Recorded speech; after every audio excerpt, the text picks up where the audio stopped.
Praise the lord. ದೇವರ ಪರಿಶುದ್ಧ ನಾಮಕ್ಕೆ ಸ್ತೋತ್ರವಾಗಲಿ. ದೇವರು ಕೊಟ್ಟಂತೆ ಸಮಯಕ್ಕಾಗಿ ನಾನು ದೇವರಿಗೆ ಸ್ತೋತ್ರವನ್ನು ಸಲ್ಲಿಸ್ತಾ ಇದ್ದೇನೆ. ಎಲ್ಲರೂ ಈ ಹೌಸ್ ಆಫ್ ಗಾಡ್ ನಿರೀಕ್ಷೆ ನುಡಿ ಕಾರ್ಯಕ್ರಮಕ್ಕೆ ನಿಮ್ಮೆಲ್ಲರನ್ನ ಆತ್ಮಿಕವಾಗಿ ನಾನು ಬರಮಾಡಿಕೊಳ್ತಾ ಇದ್ದೇನೆ.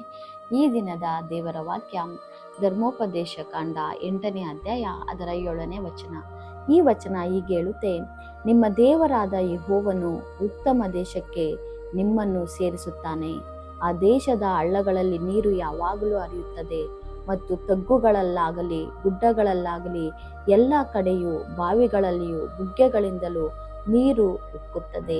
ಹಲ್ಲೆಲೂಯಾ. Praise the lord. ಪ್ರಿಯರೇ, ಈ ಒಂದು ವಾಕ್ಯದಲ್ಲಿ ನಾವು ನೋಡೋದಾದ್ರೆ ದೇವರು ನಮ್ಮೊಟ್ಟಿಗೆ ಮಾತನಾಡ್ತಾ ಇರುವಂತ ಮಾತು, ಆತನು ನಮ್ಮನ್ನು ಉತ್ತಮ ದೇಶಕ್ಕೆ ಸೇರಿಸುವನು. ಹಲ್ಲೆಲೂಯಾ.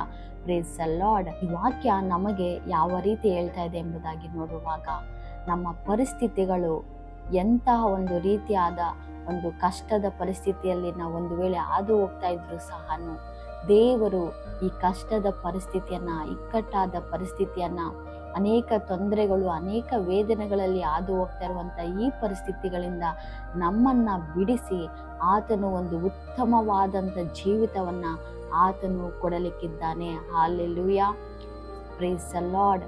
ಸೊ ಈ ಒಂದು ವಾಕ್ಯದಲ್ಲಿ ದೇವರು ನಮ್ಗೆ ಹೇಳ್ತಿರುವಂತ ಮಾತು, ಆತನು ನಿಮ್ಮನ್ನ ಉತ್ತಮ ಸ್ಥಿತಿಗೆ ಆತನು ತರುವುದಕ್ಕಿದ್ದಾನೆ. ಹಲ್ಲೆಲೂಯಾ.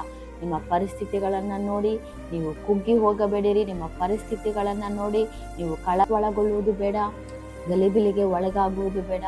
ಖಂಡಿತವಾಗಿಯೂ ನಿಮ್ಮ ಪರಿಸ್ಥಿತಿ ಎಂಥ ಪರಿಸ್ಥಿತಿ ಆದರೂ, ಅದು ಎಂಥ ಹೀನವಾದ ಪರಿಸ್ಥಿತಿ ಆದರೂ ಸಹ ಆ ಒಂದು ಪರಿಸ್ಥಿತಿಯನ್ನ ದೇವರು ಮಾರ್ಪಡಿಸಲು ಯೋಗ್ಯನಾಗಿದ್ದಾನೆ. ಹಲ್ಲೆಲೂಯಾ. ಇಸ್ರಾಯೇಲ್ ಜನರು ಐಗುಪ್ತ ದೇಶದಲ್ಲಿ ದಾಸರಾಗಿ ಜೀವನ ಮಾಡುವುದನ್ನು ನಾವು ನೋಡ್ತೇವೆ.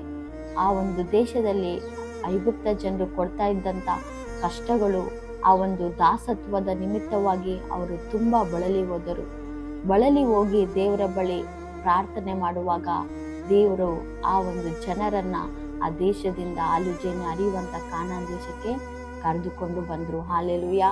ನೋಡ್ರಿ, ಅವರು ಅದು ಹೋಗ್ತಾ ಇದ್ದಂತ ಆ ದಾಸತ್ವದ ಒಂದು ಪರಿಸ್ಥಿತಿಯನ್ನ ದೇವರು ಬದಲಾಯಿಸಿದರು. ಅದುವರೆಗೂ ಅವರು ಕಷ್ಟಗಳಲ್ಲಿ, ದುಃಖಗಳಲ್ಲಿ ಹಾದು ಹೋಗಿ, ಶ್ರಮೆಗಳಿಂದ ಅವರು ಹಾದು ಹೋಗ್ತಾ ಇರುವಂತಹ ಜೀವಿತಗಳನ್ನ ದೇವರು ಮಾರ್ಪಡಿಸಿ ಒಂದು ಉತ್ತಮ ದೇಶಕ್ಕೆ ಕರೆದುಕೊಂಡು ಬಂದರು.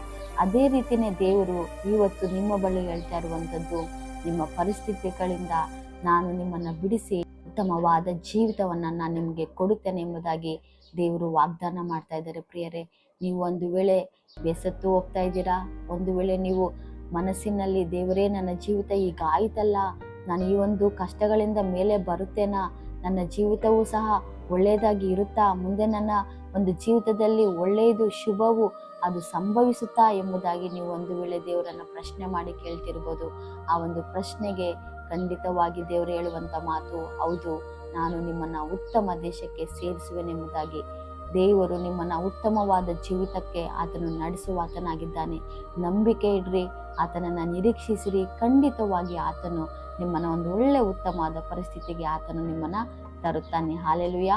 ನಾವು ಪ್ರಾರ್ಥನೆ ಮಾಡಿ ಮುಕ್ತಾಯ ಮಾಡಿಕೊಳ್ಳೋಣ. ಸ್ತೋತ್ರ ದೇವರೇ ಸಪ್ಪ. ಹೌದು ಕರ್ತನೇ ಏಸಯ್ಯ, ನೀನು ಮಹಿಮೆಯುಳ್ಳ ದೇವರು, ರಾಜಾದಿರಾಜನು, ದೇವಾದಿ ದೇವನು. ಅಪ್ಪ ಕರ್ತನೆ, ನಮ್ಮ ಪರಿಸ್ಥಿತಿಗಳಿಂದ, ನಮ್ಮ ಇಕ್ಕಟ್ಟಾದ ಪರಿಸ್ಥಿತಿಗಳಿಂದ ಅಪ್ಪ, ನಮ್ಮ ಒಂದು ಗೋಳಾಡುವಂಥ ಪರಿಸ್ಥಿತಿಗಳಿಂದ ನಮ್ಮನ್ನ ಬಿಡಿಸಿ, ಕಣ್ಣೀರು ಸುರಿಸುವಂತೆ ಪರಿಸ್ಥಿತಿಗಳಿಂದ ನಮ್ಮನ್ನ ಬಿಡಿಸಿ ಅಪ್ಪ ದೇವರೇ, ನಮ್ಮ ಜೀವಿತಗಳ ಕಣ್ಣುಗಳ ಮುಂದೆ ದೇವರು ಶೂನ್ಯವಾಗಿದ್ದರು, ಆ ಎಲ್ಲ ಶೂನ್ಯಗಳನ್ನ ತೆಗೆದುಹಾಕಿ ಸ್ವಾಮಿ, ನಮ್ಮನ್ನ ಉತ್ತಮವಾದ ಜೀವಿತಕ್ಕೆ ನೀನು ನಡೆಸುವ ದೇವರಾಗಿದ್ದಿ ಅಪ್ಪ. ನಮ್ಮ ಕುಟುಂಬಗಳನ್ನ ಉತ್ತಮ ಜೀವಿತಕ್ಕೆ ನೀನು ನಡೆಸುವ ದೇವರಾಗಿದ್ದಿ. ನಿಮಗೆ ಸ್ತೋತ್ರವಾಗ್ಲಿ ಸ್ವಾಮಿ.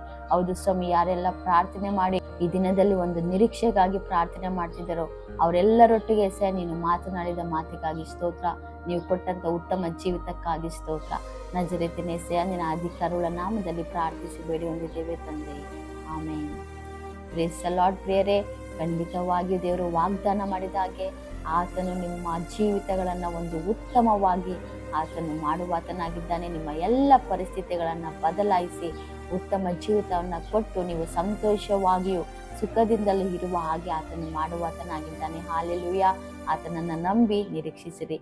ಈ ಒಂದು ಸಂದೇಶವು ನಿಮಗೆ ಆಶೀರ್ವಾದವಾಗಿದ್ದರೆ ಇದನ್ನು ಲೈಕ್ ಮಾಡಿರಿ, ಸಬ್ಸ್ಕ್ರೈಬ್ ಮಾಡಿರಿ ಅಂಡ್ ಶೇರ್ ಮಾಡಿರಿ. Thank you and praise the lord.